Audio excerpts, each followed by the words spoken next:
Ladies and gentlemen, there comes a moment in the journey of the soul when the veil lifts, when the individual, once absorbed in the noise of the world, sees through its illusions. This moment is often celebrated, romanticized even, as a breakthrough into light, into truth. But what is less spoken of, what hides in the shadow of this awakening, is the sudden and often paralyzing loss of motivation. You have awakened, yes, but to what? And why, having glimpsed the eternal, do you now feel empty, directionless, disinterested in the very things that once animated your every breath? To understand this, we must journey inward, into the deep terrain of the psyche, where symbols rule and truths are not taught but remembered. When spiritual awakening arrives, often as a whisper rather than a thunderclap, something within begins to shift in quiet yet irreversible ways. The image you once upheld, the identity you so carefully sculpted for the eyes of others, begins to crack. This image, the persona, is not merely a social mask, but a psychic necessity constructed for survival in the collective. It is how you've navigated the expectations of family, school, culture, and tradition. It is how you became who you thought you were supposed to be. But when awakening begins, often initiated by inner crisis, suffering, or a sudden intuitive recognition, this structure starts to dissolve. It doesn't happen in a single dramatic instant, but like an old statue exposed to the slow erosion of rain. Layer by layer, it falls away. You may find that you no longer care about the achievements that once consumed you. The desire to impress, to succeed, to strive towards someone else's ideal begins to feel distant, artificial, even absurd. It isn't that you consciously reject these things. Rather, they simply lose their gravity. The center that once held them in orbit has collapsed. The persona, which once demanded constant maintenance, appearances, ambitions, performances, no longer makes sense to uphold. And when the scaffolding falls, so too does the energy that once went into keeping it standing. This is deeply disorienting, because you've lived so long inside the skin of that persona that you believed it was you. It's not merely a costume, it has become fused with your sense of self, and when it starts to fall apart, there is confusion, even grief. You may feel like a ghost inside your own life, still moving through familiar spaces, but with no real connection to them. Motivation dries up not because the fire has gone out, but because the fire was burning for a structure that no longer exists in this space. You might be tempted to pathologize your experience. You wonder if you are depressed, if you are lazy, if something is wrong with your mind or body. But this is not dysfunction, this is deconstruction. The psyche, having outgrown the mask, is shedding it like a skin, and the energy that once moved through the mask, the drive to achieve, to compete, to prove, now has nowhere to go. It's not that your soul is empty, it is that the old container is broken, and the new one has not yet formed. This absence of drive is often misread as a failure of character, but in truth it is a consequence of honesty. The persona, for all its usefulness, is rooted in fiction, in collective scripts that told you what to value and why. Awakening disrupts those scripts. It doesn't offer new motivation immediately. Instead, it first demands surrender. You must let go of the old ambitions, the old images, the old self. And in that letting go, you enter a kind of inner exile. The world you built no longer wants to hold you. You no longer want to be held by it. During this time, many people feel as if they've stepped out of time itself. Life around them continues, busy and full of purpose, but they are no longer in motion. They are still, and it feels unnatural. But this stillness is not passive, it is gestational. Something deeper is forming, though it cannot yet be seen or named. What you once called motivation was tied to the persona's needs, to be seen, to be successful, to be worthy. When those needs dissolve, so too does the drive. Not because nothing matters, but because what truly matters has not yet been revealed. You are not failing to be productive, you are ceasing to be performative. You are not lacking ambition, you are shedding illusion. And in this space, where the persona fades and no new identity has yet arrived, the soul is quiet, but it is listening, it is remembering, it is waiting for a new way to move forward that comes not from performance, but from presence, not from ambition, but from alignment. And until that movement arises, there is only stillness, and that stillness is sacred after the persona collapses and the familiar motivations fall silent. Something deeper begins to stir, or more precisely, something begins to grieve. The ego, which for so long served as the governing center of your identity, does not simply vanish in the wake of spiritual awakening. It remains, wounded and disoriented, no longer in control, but still very much present. And like any dethroned ruler, it mourns not only the loss of power, but the loss of meaning, the loss of purpose, the loss of identity itself. This grief is subtle, and it often masquerades as fatigue, disinterest, numbness, or even confusion. But beneath it lies a fundamental mourning, a mourning of who you once were, and everything that once gave you a sense of direction. The ego, in its essence, is a structure that tries to maintain continuity. It wants coherence, certainty, and control. It builds narratives to explain the world and your place in it. It attaches itself to roles, labels, goals not out of malice or pride, but out of necessity. It believes that to survive, it must know what to do, where to go, who to be. But spiritual awakening exposes this scaffolding as temporary and often illusory. It shows you that the self you took to be real was, in fact, a provisional construction, a tool, not a truth. And when that realization lands, the ego experiences a kind of death, though not a physical one. It is the death of its illusion of supremacy, the end of its reign as the sole interpreter of life. This death is not clean. It is not quick, it is not painless. It unfolds slowly, often in waves. One moment you may feel clear, even liberated, as if you've stepped beyond the constraints of the old self. But then a heaviness returns, a longing for structure, a nostalgia for the simplicity of old ambitions, even if they were hollow. The ego, now exposed, begins to bargain. It asks, what now? Who am I if not that? And it searches for something new to grasp onto, some new narrative to wrap around this emptiness. But awakening does not immediately provide a new story.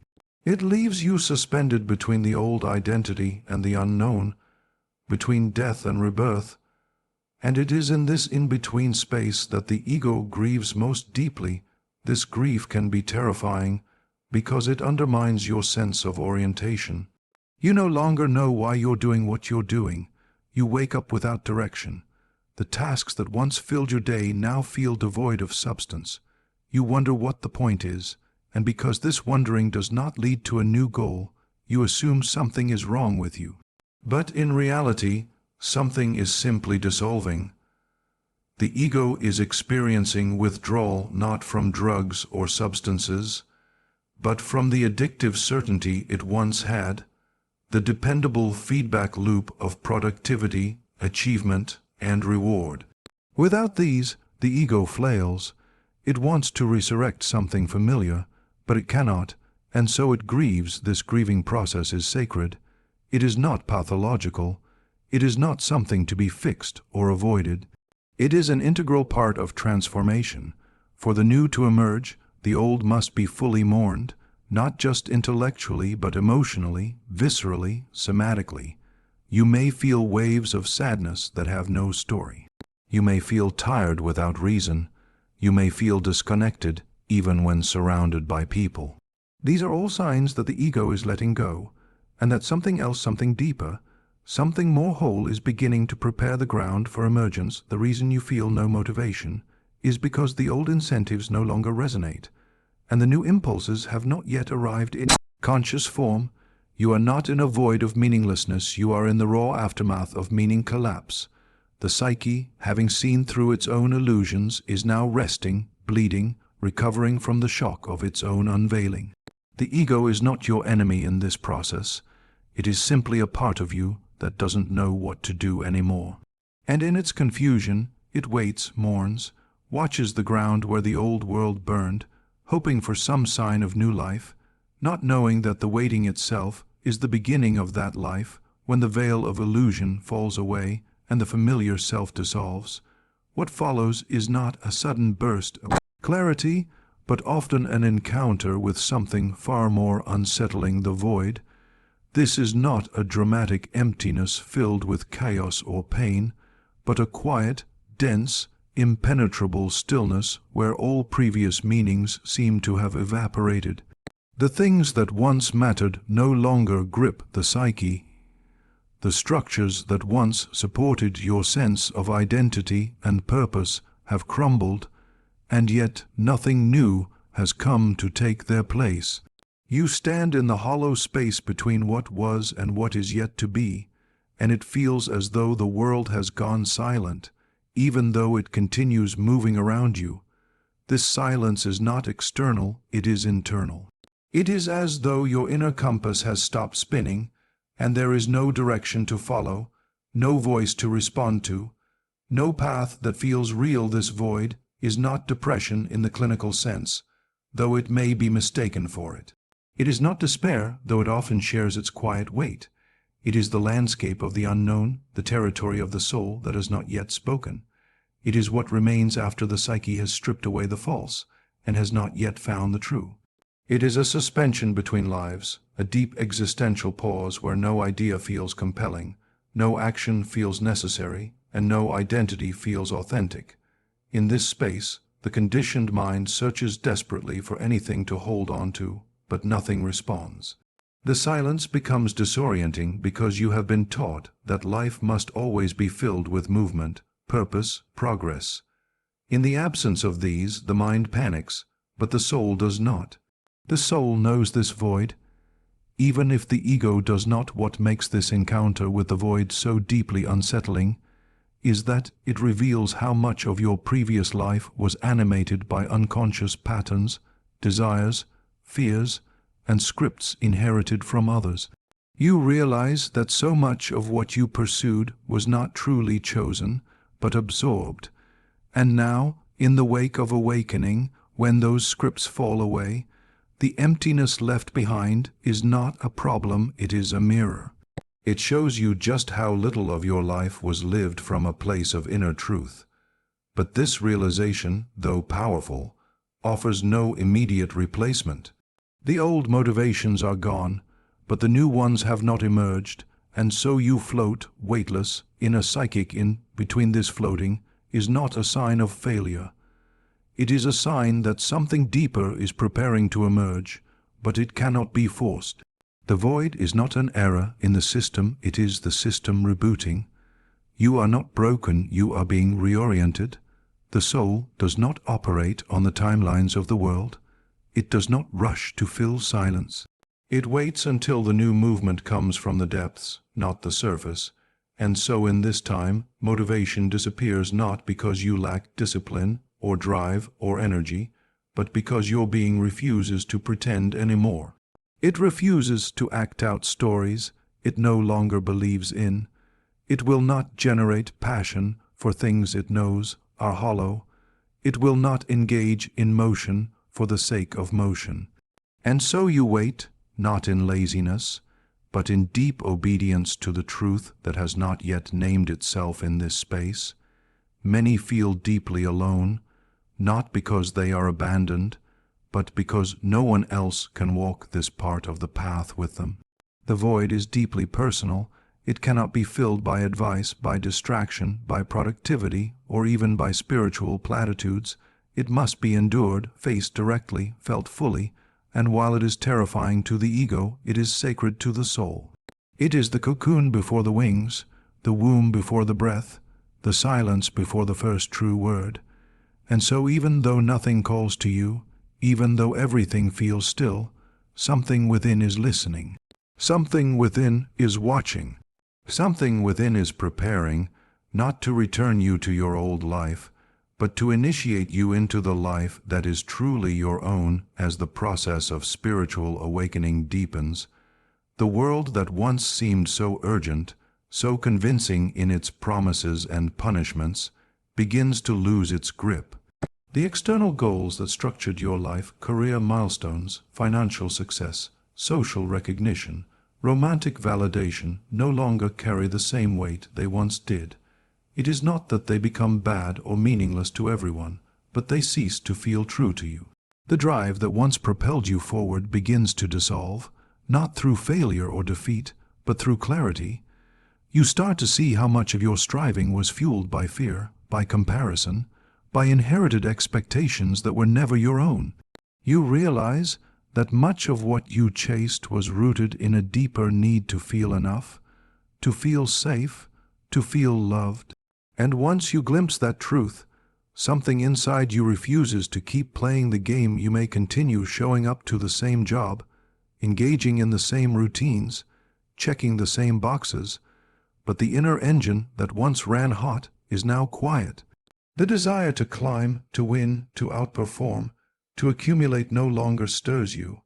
Where others are racing, you are standing still, not out of laziness, but out of a silent refusal to keep investing energy into what no longer resonates with the deeper knowing now stirring within you. The hunger for external achievement, so deeply conditioned into you by the culture, becomes transparent. You see how success was defined for you long before you had a chance to question it. You see how dreams were shaped not by soul, but by survival. And now, awakened to the deeper layers of your own consciousness, you cannot force yourself to care about what you no longer believe in. This is often misinterpreted by those around you. They may think you've lost your ambition, that you're giving up, that you're wasting your potential. But in truth, you are withdrawing your energy from illusions, from borrowed goals, from systems that demand your participation but offer no nourishment to the inner self. The world may continue spinning on its axis of urgency and competition, but you are no longer hypnotized by it. You have seen behind the curtain, and that vision cannot be unseen. What complicates this stage of the journey is that you have not yet discovered what does matter to you. The old goals are gone, but the new ones have not fully formed. This in-between is deeply uncomfortable. It can feel as if you've been unplugged from the matrix, but now you're floating in empty space with no new coordinates. The disorientation is profound because the ego wants something to replace what was lost: a new mission, a new project, a new sense of identity, but the soul refuses to move until what arises is truly aligned.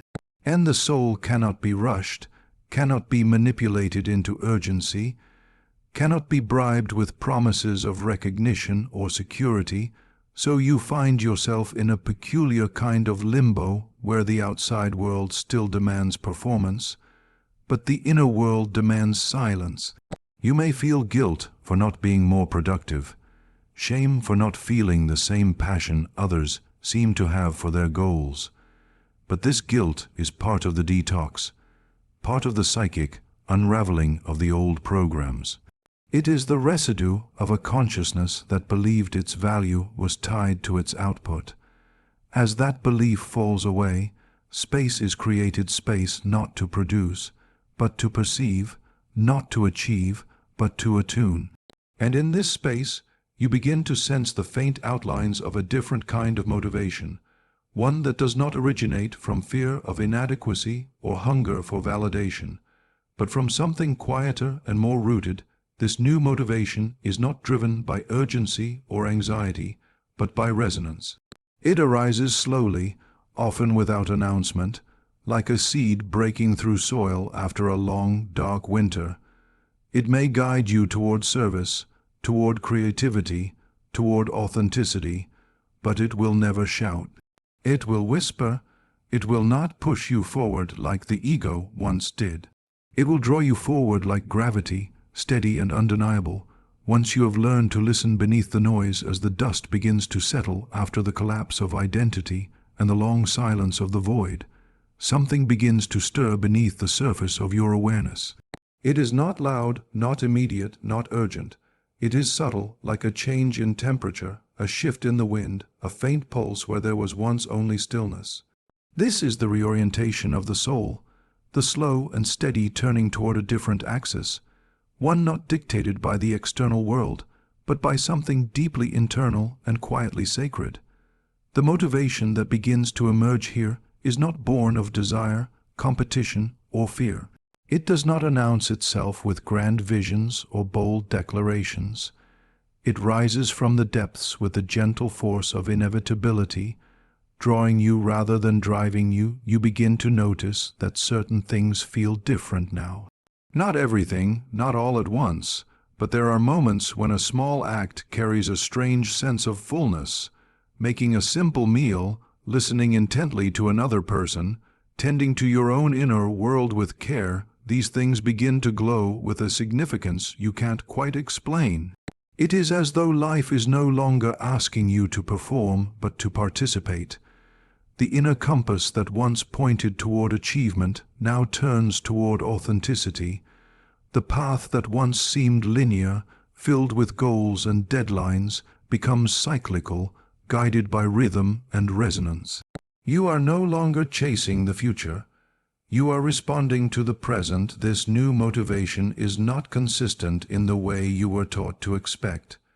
It does not operate according to a clock. It does not respond to pressure.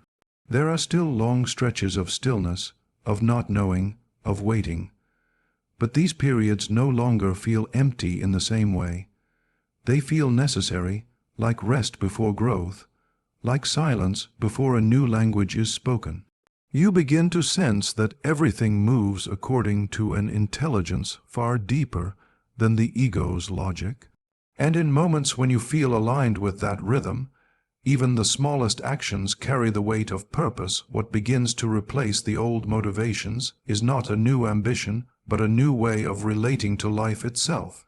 There is less effort and more allowing, less striving and more listening.